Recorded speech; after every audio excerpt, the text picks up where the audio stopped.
Hey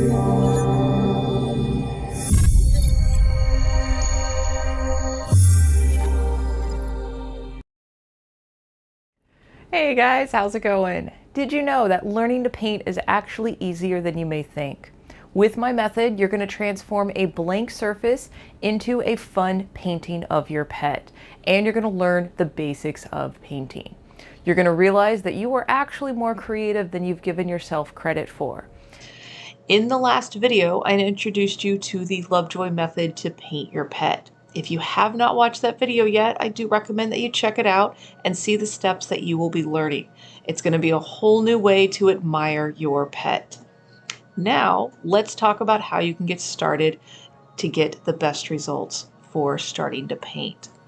The first step is actually to smile and take a deep breath. You really are going to impress yourself. The next step is to start looking through your pet photos, and I want you to find a few close-up images of your pet that showcases your pet's personality. This is a portrait, so we do want to kind of focus a bit more on like a headshot of your pet.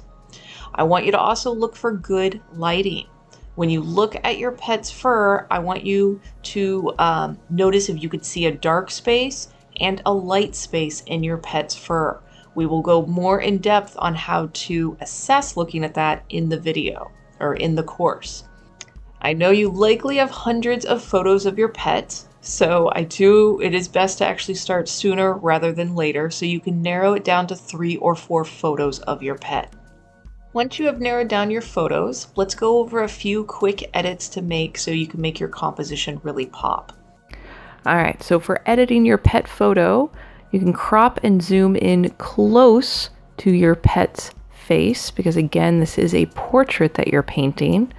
And the way that you edit your photo here, or what you crop it down to, is what you'll be transferring to your canvas. So again, the closer you can make this a portrait shot, a head shot of your pet, the better the process is going to be for you. So on some of these, you'll see where I start cropping down and then also edit the photo while I have it in here. And I usually do an auto color and an auto tone just to kind of make the automatic adjustments that are already programmed into Photoshop or on your camera or phone. A lot of times I will go into the levels and make the medium level a little bit lighter. And this helps me see into the dark spaces on our pet's fur. So again, going through to the next picture, cropping in very close to the face, because again, it is a portrait of your pet. And this is a dark animal.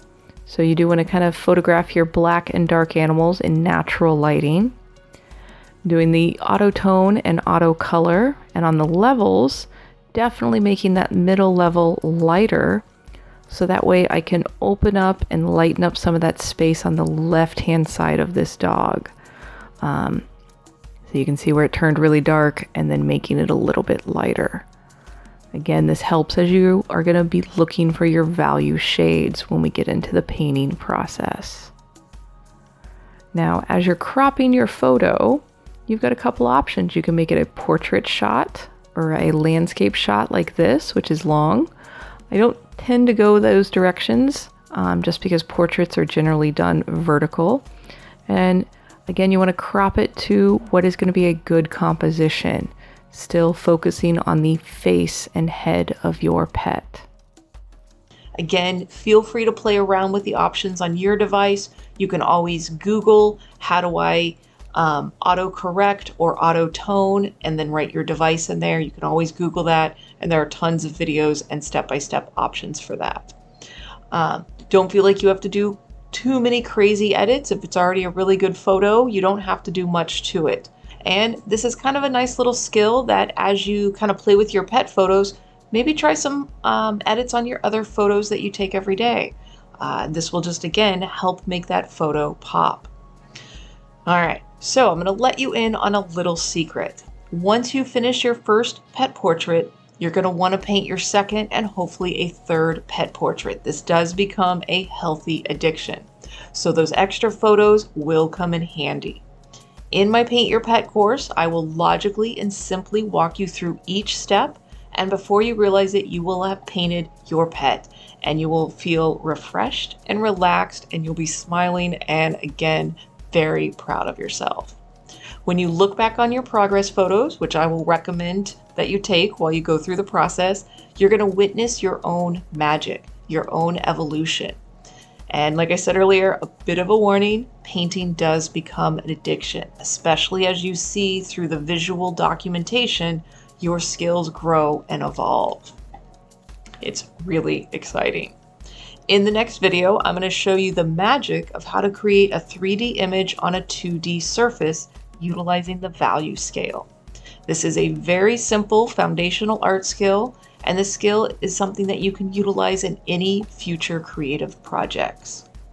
So thank you again for checking this video out, and I look forward to showing you more in the next video. Until then, cheers.